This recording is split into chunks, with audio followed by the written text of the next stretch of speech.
everybody.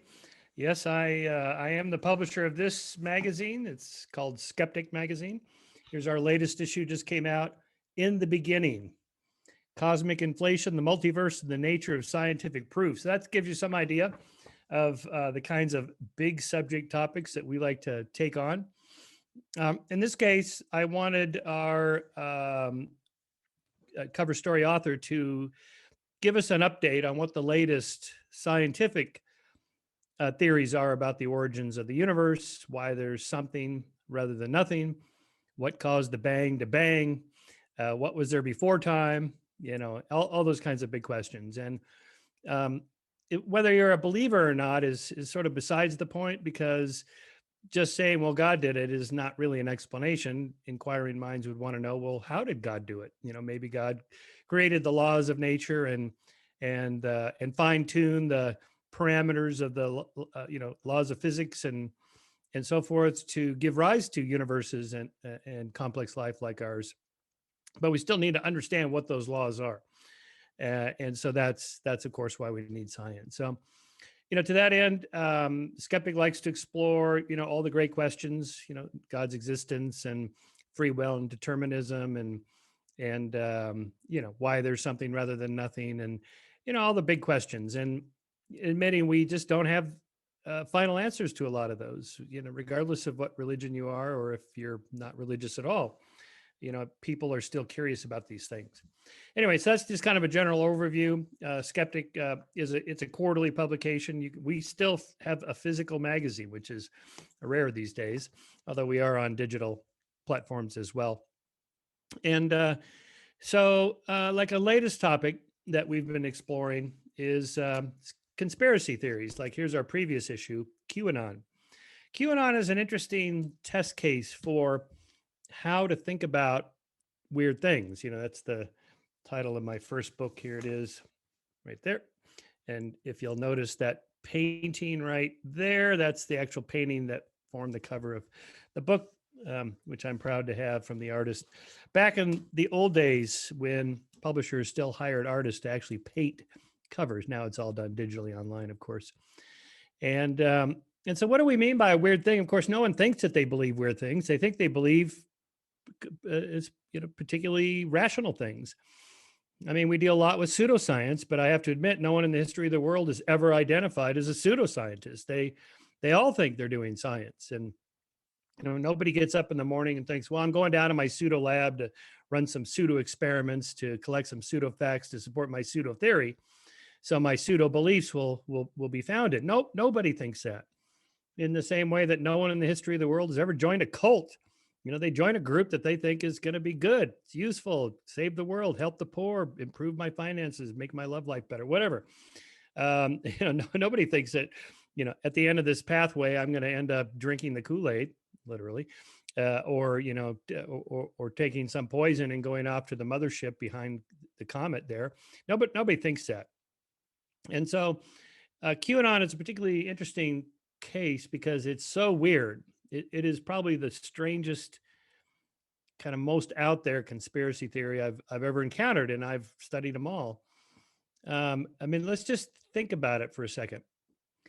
What's on offer here is that there's a secret satanic cult of pedophiles trafficking in children to drink their blood out of the basement of a Washington, D.C. pizzeria led by Hillary Clinton and Tom Hanks and Beyonce. Really? Who in their right mind would believe this? The answer has just got to be nobody. But the polls show lots of people believe it, or at least they say they believe it. They tick the box when the pollster comes around. About 30% of Republicans say that they think there could be something to this QAnon conspiracy theory. So just harken back to January 6th, 2021, and just remember the videos of all these people marching around in the middle of the Capitol dome, just kind of looking around, taking selfies and carrying flags and chanting things. And remember that guy with the Confederate flag going through there? And I want us to ask this question. What were these people thinking? I mean, what could they possibly have been thinking they were going to do there? What was this guy with the Confederate flag thinking? I mean, the Confederate flag, they lost. They're the losers. That flag represents bigotry and racism and slavery. I mean, who in their right mind would endorse that today in 2021? So I suspect that, and this is, I should say parenthetically, this is touching a deeper issue and debate in cognitive and social psychology about to what extent humans are naturally gullible and we just fall for everything and anything that comes down the pike, or are we naturally skeptical and it takes a lot of effort to convince people to join a cult or fall for a pyramid scheme or whatever. And I'm conflicted about it. You know, we need more research on this subject. I think it's obviously both and context dependent. But in general, I tend to think the new research shows we're not as gullible as we once thought we were. That is to say, you know, the idea that, you know, practically anybody could fall for a cult or a Bernie Madoff type pyramid scheme or, you know, or con game like that. In fact, most people don't join cults. If you just think about, you know, the tens of thousands of self-help groups and movements there are or have been over the last, say, half century, you know, the vast majority of them, you know, are well-intentioned and nothing bad happens. There's no sexual exploitation or financial scam going on. You know, people don't drink the Kool-Aid at the end and so on. Mostly nothing happens. And most people don't fall for those sorts of things. Political advertisement is notoriously almost useless. I mean, mainly what political advertising is for is to reinforce to the base what we believe and to kind of rally the troops around our cause. The idea of like bringing somebody over from the other party to our party, that rarely happens. It's very rare. And so just think back to this QAnon conspiracy. If I convinced you that it wasn't true, you know, you were, say, a hardcore Trump supporter, Republican, you're not going to go, oh, well, in that case, I think I'll vote for Hillary or Biden. No, you were never going to vote for Hillary or Biden ever anyway. So, you know, the facts of the case don't really matter. That is to say, whether a claim is true or not is kind of beside the point. That's not what the belief is about. The belief is about something else. The conspiracy theory in this case is a stand-in, a proxy for something else, a deeper kind of truth, maybe a lived experience truth or a mythic truth or you know, religious truth or political truth, not an empirical truth. Is there really, you know, a basement at the Comet Ping Pong Pizzeria in Washington, D.C., where this pedophile ring is operating? One guy believed it. I mean, he believed it so much and was dumbstruck that law enforcement wasn't doing anything about this. He went there with a gun and, you know, he shot the place up and then was surprised that there was no basement. And therefore, there was no pedophile ring. And he went to prison. He just got out last year. This happened in 2016. And he was, you know, very embarrassed, you know, because he really believed it. And I think that is what you would do if you really believed it. And so, like the people that stormed the Capitol that day, you know, I'm convinced that, you know, most of them really believe there was some theft going on. So just imagine this: you're at work and your neighbor calls and says, "Hey, there's something fishy going on up at your house. I mean, it looks like people are breaking in and stealing your stuff." And you're like, "Oh my God!" And you call the police, and you know they go, "Well, we drove by there, we didn't see anything." And you're like, "Okay, that's a relief." And then your neighbor calls back, "Oh my God! Oh my God! They got a moving truck there now. They're hauling your big screen TV out. There goes your appliances. Oh my God! They got your clothes." And you're going, "Oh crap!" And you call the police. They go, "No, we're not going by there again. There's nothing going on." Well, in that case, I'm going down there with a gun myself to see what's going on, right? And I can imagine that the people storming the Capitol building, this is what they're thinking. Like the boss said this whole thing was stolen. And I believe it because this is my boss. This is my party. I believe what they tell me to believe in that sense. Because they, as an authority, they, you know, you rely on them just like we rely on any authorities, scientists or politicians, parents, teachers, mentors, and so on. You can't know everything yourself, so you have to rely on authorities. And you know, in politics, that's kind of how it works. So I imagine that the specifics of the case are less important than the deeper belief. This is what those Democrats do. They cheat in elections. Of course, when the Republicans win, normally they don't say that anymore. The weird thing about the Trump case in 2016 was, after he won, he kept up the stolen election conspiracy theory, and it was like, what, dude, you won. You're supposed to drop the conspiracy theory now. That's how it works, and but it didn't. So that was kind of weird. And then when the stolen election investigation of the conspiracy theory went on, finally, when AG Barr came out, Bill Bulldog Barr, Trump's right-hand man, said, no, there's no stolen election. Usually the troops stand down from that point, but they didn't, because the boss himself never signed on to Barr's conclusion. So that tells us, again, the specifics are less important. Like, where is the stolen election evidence? Each of the polling places said, no, we didn't see anything. We studied the videos. No, that's not what you think it is. Those are not secret ballot boxes coming in at 3 a.m. It's not what that is, and so on. But the details are less important than, this is my truth, my lived experience truth, and I believe it. So that goes a long way to understanding what people mean when they say they believe something particularly weird like that. A more poignant example, I think, that I use is the OJ Simpson trial in 1994-95 results, verdict. And, we all watched this, of course, everywhere, but I'm in LA, so this was particularly noteworthy, that, the verdict came in and said, well, he's not guilty. How could they possibly conclude that? I mean, we all watched the evidence. We all saw the trial.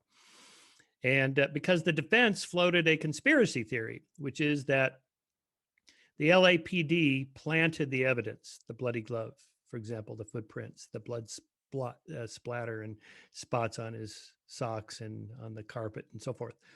The LAPD planted the evidence.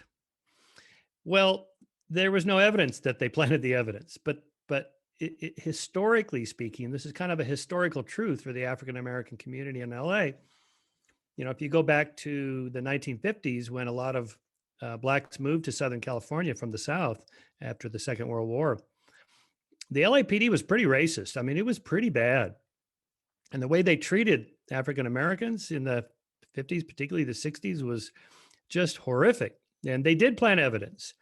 The justification for planting the evidence was, well, we know this guy did it, and he's probably going to get away with it, and he'll offend again. So we're doing the public a service by planting the evidence and lying about him, so that we can stop this evil. That's their justification, right? So even though things got better in the late 80s and early 90s with the LAPD, this was still, for the largely African-American jurors, a kind of historical truth. The police are racist and plant evidence as a conspiracy theory is true. At least it was true.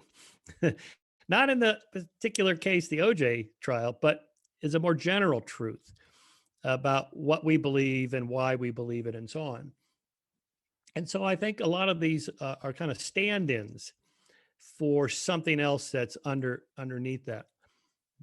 Now, I'm kind of talking about political here, since just equally important would be, say, religious truths. And since I publish Skeptic Magazine, we get a lot of, we have a lot of atheists and humanists and agnostics, non-believers, free thinkers, and so on.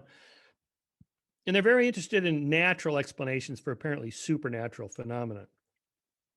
So the parting of the Red Sea and other biblical miracles. We periodically receive articles purporting to explain what actually happened there. Well, it was this massive storm and a huge windstorm came up, or it was an earthquake, or a tsunami, caused the sea to split, or the plague of locusts, or whatever. Even the apparent resurrection of Jesus. We actually published an article back in the 90s. It was pretty interesting that, Jesus was never really dead on the cross. He was kind of in a coma because his disciples gave him this substance. I forget what the author thought it was, that kind of puts you to sleep for a couple of days, and they put him in this cold tomb. that was blocked off, and then he woke up after 3 days, and Mary Magdalene went there and got him, and they, then the story goes full Dan Brown. They went off to France and had children, and the children's ad infinitum all the way back 2,000 years are still with us today. Well, whether this is true or not, probably not. I suspect this is missing the point of the resurrection story. Whether it's true or not is beside the point. It's a different kind of truth. It's a kind of a stand-in truth for something else. Bearing your own cross and forgiving people and resurrecting your life, being born again in this world, and that kind of thing. It would almost be like asking if a Jane Austen novel was true, and if it wasn't true, then it's just a myth, and therefore we don't need to take it seriously. Of course, no one would say that. Like Harry Potter, it never really happened. There never was a boy named Harry Potter. Well, no kidding. You're missing the point of the story if you make a statement like that. And so this is how I tend now to think of biblical stories. Whether they happen or not is kind of beside the point. That's not the point of the stories. They're more like literature with underlying truths, moral homilies that meant to inspire or be role models, or to evoke emotion, or to kind of capture the human condition, like a Shakespeare play or a Tolstoy novel, that kind of has a literary truth or a mythic truth to it. It's a truth about human nature, human society, human tragedy, and the problem of evil and these sorts of things. And so I find when I look at it that way, first of all, I'm more tolerant of beliefs that I tend to personally think are not true, because I've missed something if I think of it that way, in that kind of crude way. But it also goes a long way to helping understand beliefs, why people believe what they do, and how I think as a tool of skeptical thinking, critical thinking, scientific thinking, narrowing your focus to just what's empirically true, you miss a lot of other things that are going on, in life, in society, in culture, in history. And so there, this is kind of the subject of my next book on conspiracies, that I think, helps understand something like QAnon or the rigged election conspiracy theory, or just go back in time to any conspiracy theories in the past. To the believers, there's a kind of a deeper truth to it, even if it isn't really true. And of course, believing in it is very dangerous. It leads people to do things. I mean, Hitler's own beliefs that led to the Holocaust and Second World War, were largely founded in a couple of conspiracy theories. The stab in the back conspiracy theory about it was the Jews that caused the Germans to lose the First World War, and then caused the depression and inflation in the 1920s and 30s, and then late 20s and early 30s. And then, going back before that, the fake fraudulent protocols of the learned elders of Zion, Hitler and his cronies, they bought into this as true. And of course, it largely reinforced people who were already anti-Semitic. I mean, there's some recent research now on from Ian Kershaw and Richard Evans on Germany during the Second World War and before that in the 30s and 20s, that most of Hitler's anti-Semitism mainly resonated with those who were already anti-Semitic, people that did not have a propensity to be anti-Semitic in Europe, particularly in Germany, were less influenced by his speeches, for example. And so now I actually think that, there's this little meme, no Hitler, no Holocaust. I'd go even further than that. No Hitler, no Second World War. Most of his military leaders did not want war. They did not think Germany was ready in September 1939 to go to war. They absolutely thought it was a terrible idea. And most of the German people, although they bought into some of the Nazi ideology, particularly the economic policy, we're pretty confident now that most did not sign on for the exterminationist ideology of National Socialism. So then how do you explain that this whole thing floated along for 12 years? How do you convert a nation of educated, cultured people like Germans in the 20th century into goose stepping Nazis? And I now think probably the answer is, well, they didn't. That is to say, the majority never signed on for those extreme portions of National Socialism. And remember, the Nazis came to power as a minority party. They never had a majority. And the moment they got power, they started, canceling various measures to keep them in check. And then once Hitler became official dictator, he also banned the press. And so the moment you silence the media, you silence any kind of voice for dissenters. And then there arose a very small kind of underground media to kind of disperse skepticism about National Socialism. And of course, the Nazis glommed right onto that and just locked up everybody. That was the start of the KL system, concentration system, camp system in Germany. Was initially to lock up dissenters, keep them from speaking.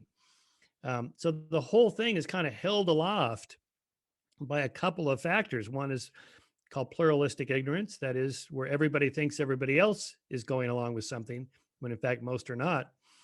And two, you control or silence, censor dissent.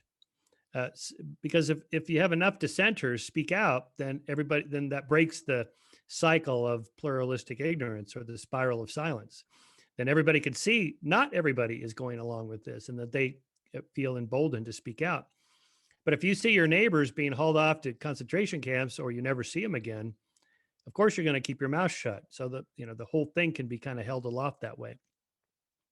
To be sure, this is not to let off the moral hook those who were complicit and or those bystanders who knew what was going on and did nothing. There certainly were those.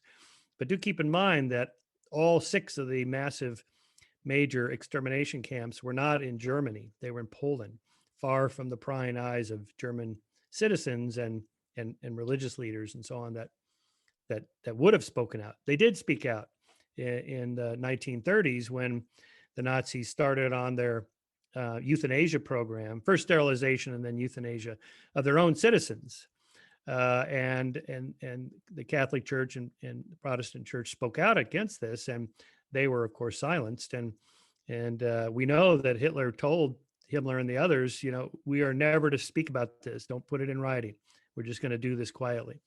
So this goes a long way to saying, again, about beliefs in something as consequential as that kind of conspiracy theory that can lead to one of the worst genocides in human history, understanding how this could possibly happen in the 20th century in a cultured, educated nation like Germany. This is how it could happen. And the reason we need to understand this, the reason I'm personally interested in studying it, is to prevent it from ever happening again.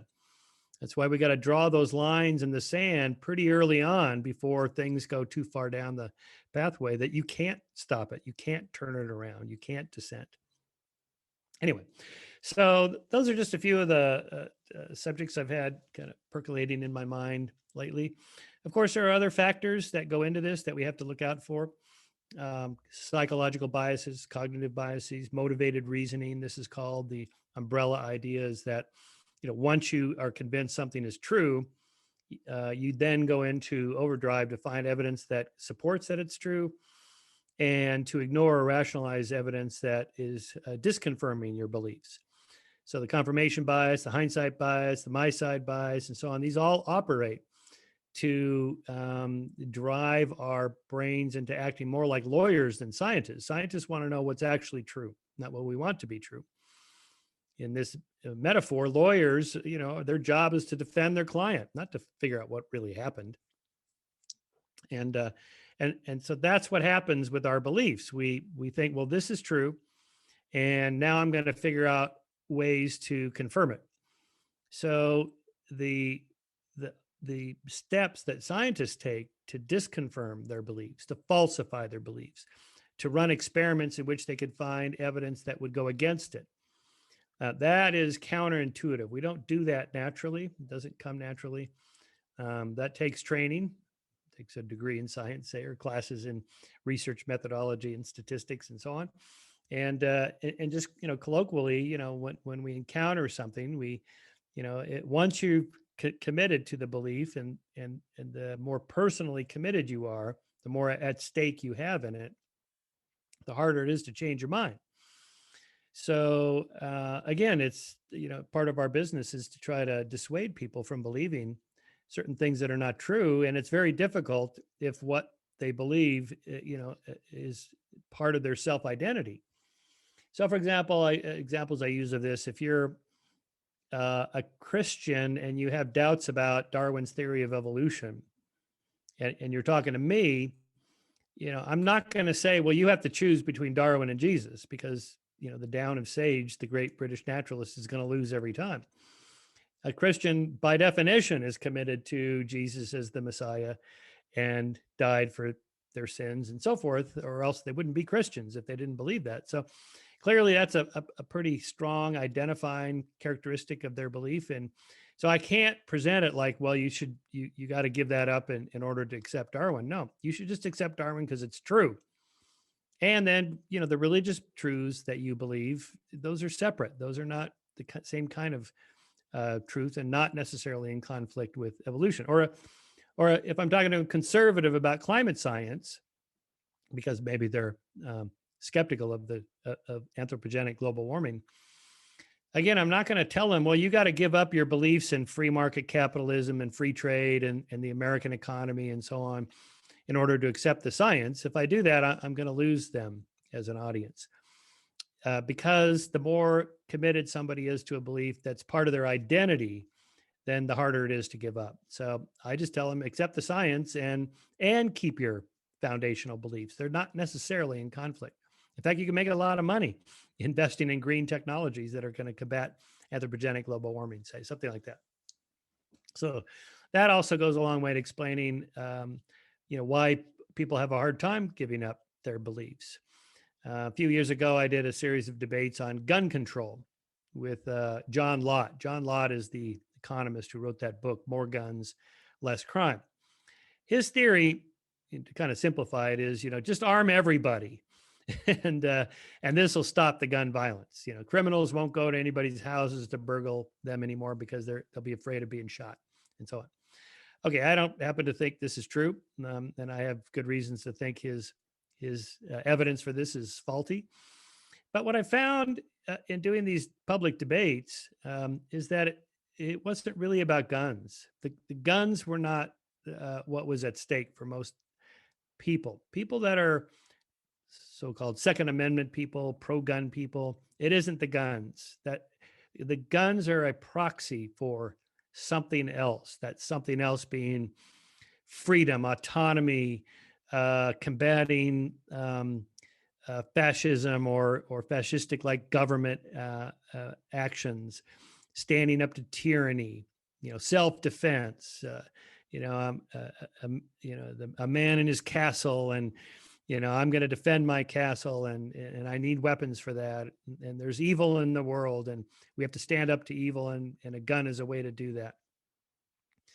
So the idea of someone like me saying, well, maybe we should have some restrictions on who owns guns, like maybe, criminals that, have committed gun violence shouldn't be given guns, and maybe men that have had restraining orders against them by their domestic partners should not have guns, because the number one killer of women by guns, that is to say, when women die by guns, the most likely scenario is it's by a intimate partner, this so-called intimate partner violence.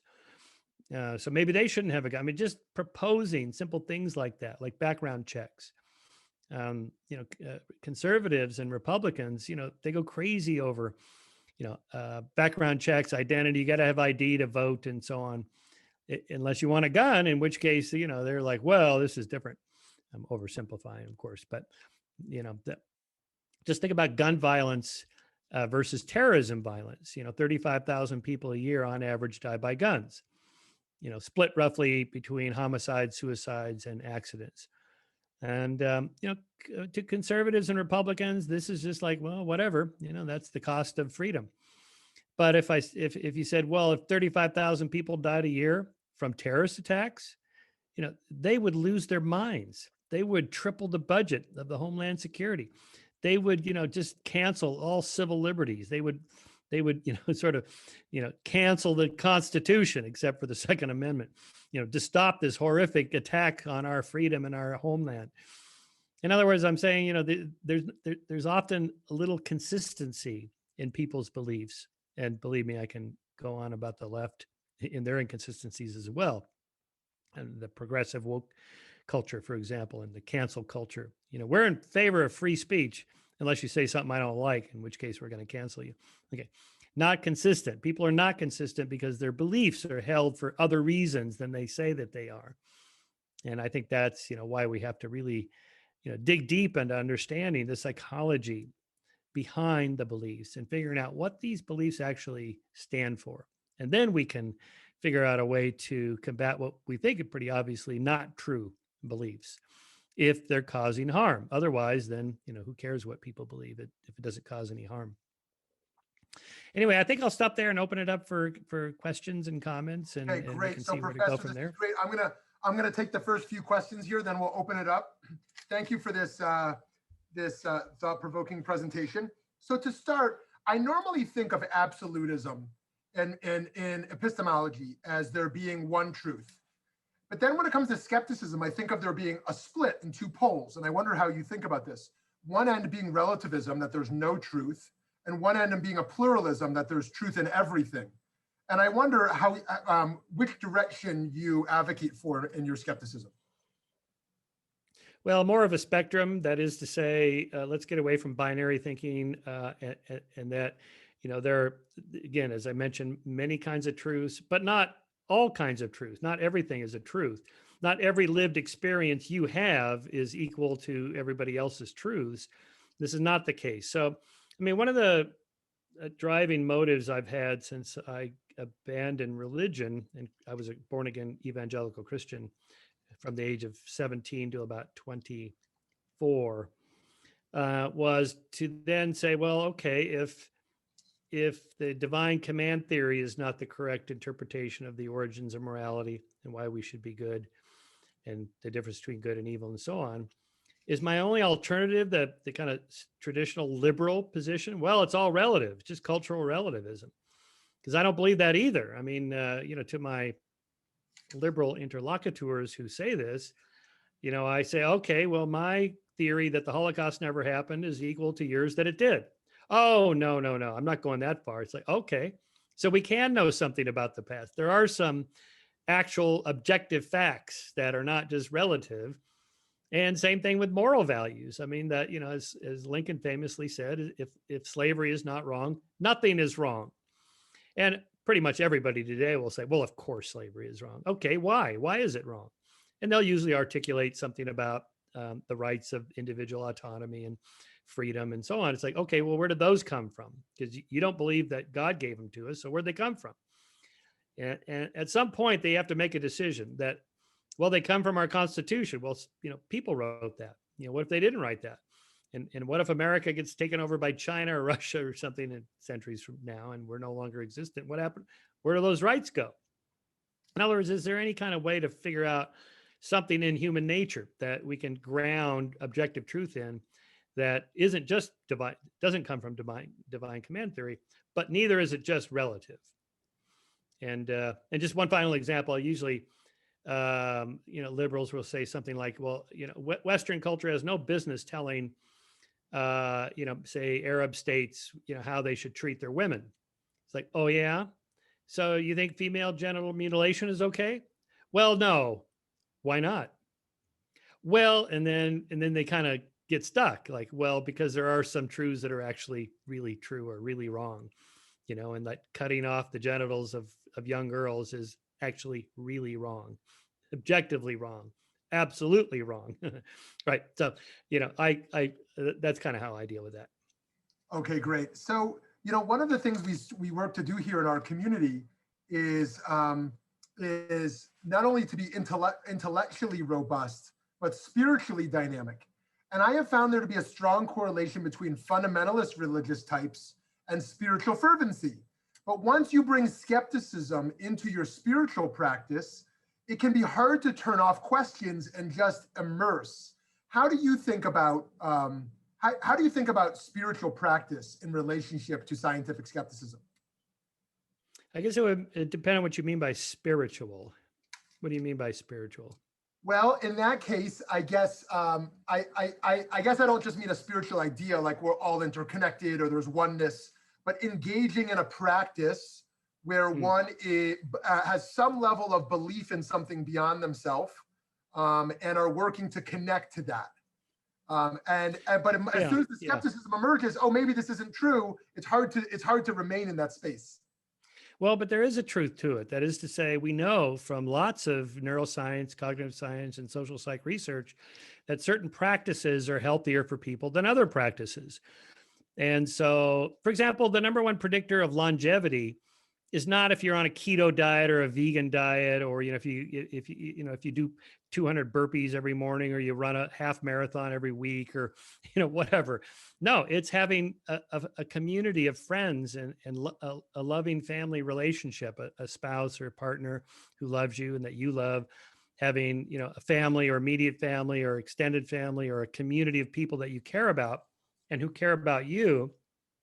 That according to the correlational studies, these kind of epidemiological demographic type studies, like the blue zones, you compare this country to that country or this county to that county and so on, more than diet and exercise, and of course not smoking and not drinking excessively and not doing drugs and so on. Once you control for those factors, then really it's those kind of social practices that seem to matter. And related to that, very close to that, having close relationships, is doing something what, as you described, is a spiritual practice. That is, you meditate, you pray, you have some kind of activity. Maybe you go for long walks on the beach, or you like quiet hikes in the mountains. Kind of a reverie and respect for nature. Those kind of things turn out to have a huge effect on our immune systems. They lower stress hormones. You just draw the blood of people that do this, and they have lower stress hormone levels, for example. My friend Deepak Chopra, who's into this, if you want to go kind of an Eastern religious tradition, he sort of has a Western form of Buddhism. He actually has conducted very rigorously controlled studies at his center in Carlsbad, California, the Chopra Center, where he had people meditate, really seriously, a couple hours a day kind of thing, versus those who were just at this 4-star, 5-star resort on the beach, which is pretty relaxing and pretty nice, but no meditation, and then people that had neither, and got measurable results based on those kinds of practices that I think you would probably call spiritual practices. So no, I don't see any conflict with that. We have a question from Joan here in the chat, and then we'll invite folks to unmute themselves. Joan asks, can you say more about how to think like a scientist? Well, yeah. So it goes like this: that there's no one single component of the scientific method, but there's several. For example, start off with the null hypothesis. That is, assume somebody's claim is not true until proven otherwise. That is to say, the burden of proof is on the person making the claim, not on you to refute it. Anybody can assert anything. And most of the stuff you can't refute. You can't check it or whatever. I think this conspiracy theory is true. Well, I don't have the time to go check all these things, right? So, but the burden is not on me, it's on you. So how good is your evidence? Just think of an obvious example of this, like, a year ago now, let's say maybe a year ago in a month, March of 2020, there were stories about people that had remedies for COVID-19. Yeah, now the FDA is not going to just start issuing approvals for untested drugs, and the burden is not on the FDA to test them. The burden is on the person making the claim. All right, well, you go out there and do the experiments or run the epidemiological studies and let us know what you got, and then we'll have our labs try to replicate what you did and see if there's any truth to it and get corroboration. See, it's that corroboration is another part. Corroboration is another part of the thinking scientifically. That is to say, any of us could be wrong, but a community of people in competition with each other that are experts in a field are less likely to have gone down some path. So, for example, one reason I'm reasonably confident that climate science, when it tells us there's a consensus that anthropogenic global warming is true. true with a small t in science, no capital T truths in science, that it's probably true. Even though I'm not a climate scientist, people send me these papers. I can't understand these complex mathematical computer models of climate.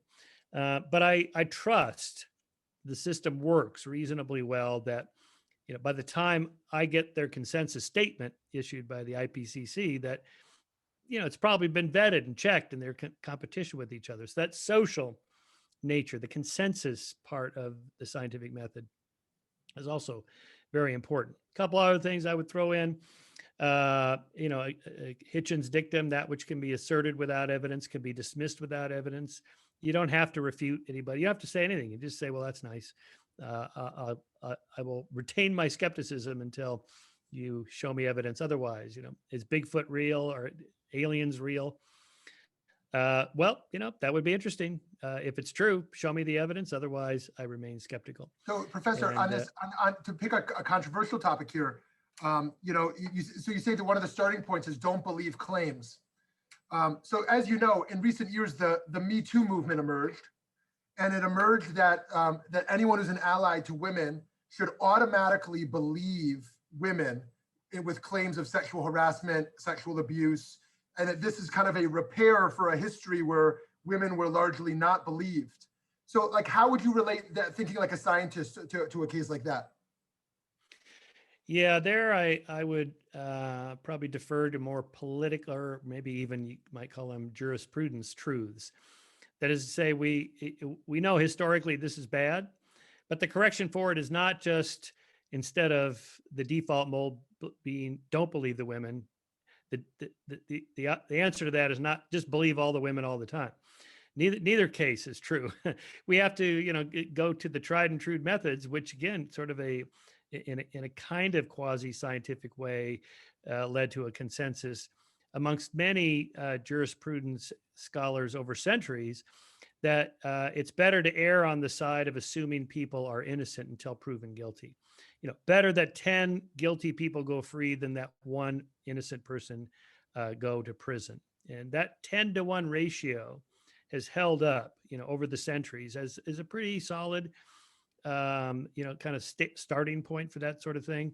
I mean, we know from human psychology that, not just men lie, but women lie, exaggerate, confabulate, misremember what happened, and so on. This happened, everybody. This is a human condition. It's not restrained to men or women. And we know there's been enough cases of innocent men who were, accused of rape or whatever, who were unfairly treated.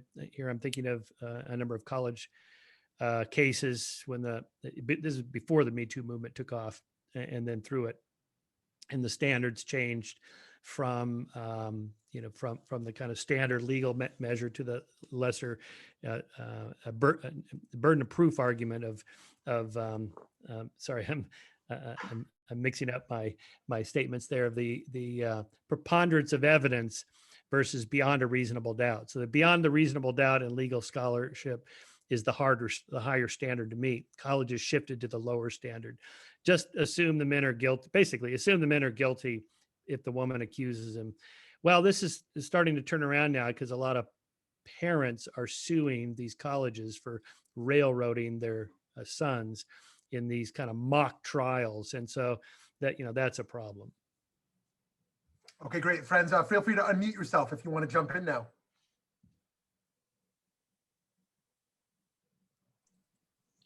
Well, I want to ask you about your statement there. Maybe you can clarify that, the 10-to-1 ratio you just mentioned. Are you talking about, I'm not sure what that means. I missed Blackstone's original from centuries ago.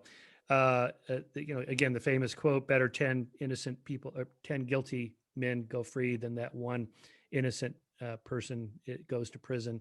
That 10-to-1 ratio. It's a sort of a signal detection problem. That is to say, when we're trying to detect what we're looking for, how many false positives are we going to get? So let me back up and give a little mini explanation of this. In signal detection problem, this is a problem with that the military has with detecting possible incoming missiles from the Soviet Union during the Cold War. So there's a famous story of Petrov, I forget his last name now, the Russian sort of lower ranking officer who was in charge of detecting incoming US missiles. And there were 5 of them on his screen. And so it was like, oh, looks like the United States has launched a nuclear missile attack on the Soviet Union. So his job was to, make the call and then launch a counterattack. But he thought, if the United States was going to launch a first strike against us, they're going to send more than 5 missiles. So the 5 blips on the radar screen, that must be false positives.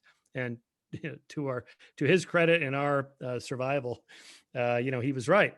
So the 5 blips are false positives. There, you want to err on the side of avoiding false positive or type 1 errors like that, because that could lead to a catastrophe. Or just think of so racial profiling and stop and frisk in New York City. They had, the reason this was canceled is because there were far too many false positives. Of course there are criminals, and of course we want to catch them, but we don't want to catch very many innocent people. Or just think, we all have to take our shoes off at the airport now. Why? Because of the shoe bomber. Well, how many have they caught since then? 0, right? So, the rest of us are paying the price for this. Okay, it's too high a price. You're going to just, catch too many people that are innocent, right? So the problem with changing the standard to correct for historical injustices is you're going to catch people that, really were not rapists. Or in the case of, since we just went through the Derek Chauvin case, clearly he seems, no doubt that was a correct identification. This was a bad guy and he deserved to be found guilty. Pretty much everybody agrees about that. But now the moment you go down the pathway of saying, well, I bet most police are racist and most of them do this kind of stuff. Well, but actually that's not true. We've come a long way in 50 years. I mentioned the LAPD and how racist they were in the 50s and 60s, but they're not like that anymore. But if you start looking for that, then every incident becomes a signal that that's a positive. So let's get them. But what if it's not a positive? What if it's a false positive? What if that guy's not really a racist and that you've misinterpreted what he said or how he acted? So that's always the problem when you open the filter up wide to catch as many as you can. You're going to catch in your net, signals that are not really correct. You're going to detect missiles that are not really incoming missiles. Thank you. Somebody else want to jump in with a question? I'm talking about, playing off of this. Thank you again for the great presentation. That this was something that a lot of us in the Jewish community over the last 24 hours with the verdict of Derek Chauvin, people have been using the phrase of tzedek tzedek tirdov, which is from Deuteronomy, that says justice justice shall you pursue. And there are a couple of different ways in which I like how this is framed. One is that that the word tzedek the justice is repeated twice because there has to be both a just process and a just outcome. So being able to find this that it's and I think that's to try to deal with this. Are you going to catch too many? There'll be too many false positives or too many false negatives of trying to ensure both as much as you can a just process and a just outcome. And the other piece that I like is that it's justice shall you pursue. It's not justice shall you achieve. It's like the pursuit of happiness or towards a more perfect union, that there is a trajectory that's happening. So I'm curious as to your interpretation of this, also because your book is on the moral arc, according to Martin Luther King, that the arc of the universe bends towards justice, but it can be a long arc potentially. Yes, it's a long curving arc here. So, yeah, this is my activist slogan. What do we want? Slow, peaceful change. When do we want it? Eventually. It's like people are not going to rally around my cause very, very, very well that way. Yes, well, so again, the signal detection problem is huge. I mean, this is what science is designed for, is, how do we get the correct signals? So just take something less politically charged, just, like cancer detection. So you get a PSA test if you're a guy checking for prostate cancer, or you're a woman and you get a breast exam and there's a little lump or something. Well, okay, the question is that actually cancer or not? And we know every single test has a certain percentage of false positive, a false positive rate. And so you have to be careful about how you read the data, because given the fact that the false positive rate, if it's even just a few percentage, and you have, tens of millions of people getting these tests, you're going to get a lot of false positives. And the reason that's important, medically speaking, is because the treatment that you might then ensue with has risks and it has consequences. And so every decision like that is a kind of signal detection problem. Just take something as quotidian as dating. Who should I marry? Well, that's a signal detection problem, right? You want to know, I want to make sure I got the right person, not the right person. 7.5 billion people, there's going to be more than one. But clearly not everybody's suitable for each other. So, how do you know? Well, that's why you have you go on dates, or, all these online dating services now are trying to get their algorithms set up better to really essentially a signal detection problem, that these two people are most likely to be compatible because, and then they have a whole series of personality tests you can take, and different preferences and career paths and the kind of music you like or whatever, and they kind of crunch them through their algorithms to look for to help you, get a correct signal detection there. Anyway, that's just related to that. Okay, friends, time for one more question. Don't be shy. Well, I've got a question about risk aversion and, of course, the vaccines, and dealing right now with COVID vaccines, because now we have J&J pulling issues with the vaccine when it was only a few people out of thousands. This is where public perception, even the use of masks and how effective that is. Yeah, I'm seeing businesses respond more in terms of public perception than in necessarily a scientific matter, just because of of how they want to respond. Anyway, yeah, of course, yeah. I saw a funny meme on Twitter this morning about that. Somebody out on the side of their home, they had a poster that said, Johnson & Johnson has put on hold its vaccine because of these 6 cases or something like that. But they scratched off Johnson & Johnson. They said something like, the United States government has put on hold all guns because of the following gun violence. Like, well, that would never happen. It's like, right. So how is it, you have 100 million vaccines and 6 people, right? So the rate is like in the statistical noise. You wouldn't even see it on a graph, Yeah. And yet, gun violence is this massive problem. More people die by guns than by automobiles. And the automobile companies, they just invest enormous resources to try to reduce the carnage, airbags and seatbelts and all the, camera detectors and back cameras, so you don't run over people and behind you, and on and on and on. And try, it's like, if we did this with guns, imagine what would happen. But no, so different communities have different standards. And I think it's, of course, I agree with you. It's just ridiculous.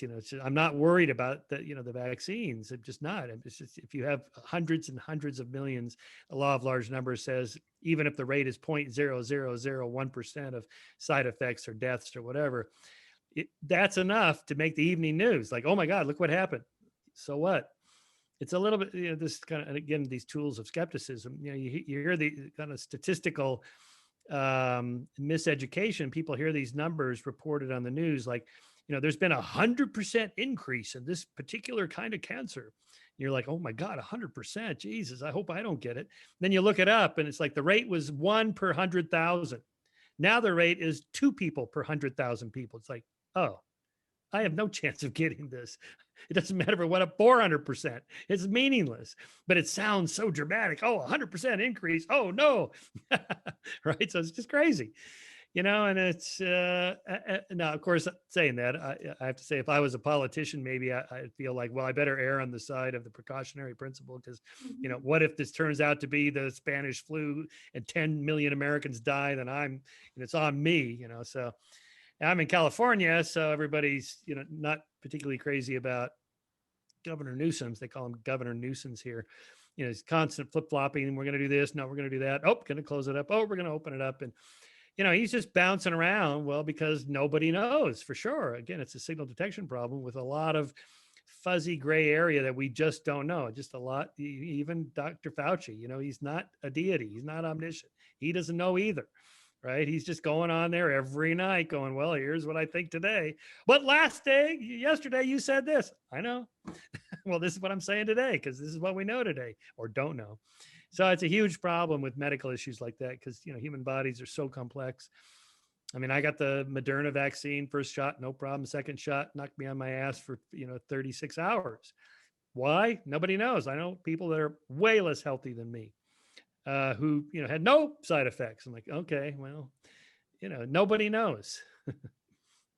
Friends, thank you so much, Professor Shermer. Friends, one of the reasons we engage in this Science and Judaism series is not only because we think that Judaism can greatly be enhanced, and general American intellectual discourse could greatly be enhanced by deepening this engagement, but because we saw an attack on science. We saw an attack on science, a discrediting of science, that we felt this was so important. Professor Shermer has given us a gift today to help us not just appreciate scientists, but bring scientific thinking into our own work, our own relationship, our own lives, whether it's political or economic or medical or the like.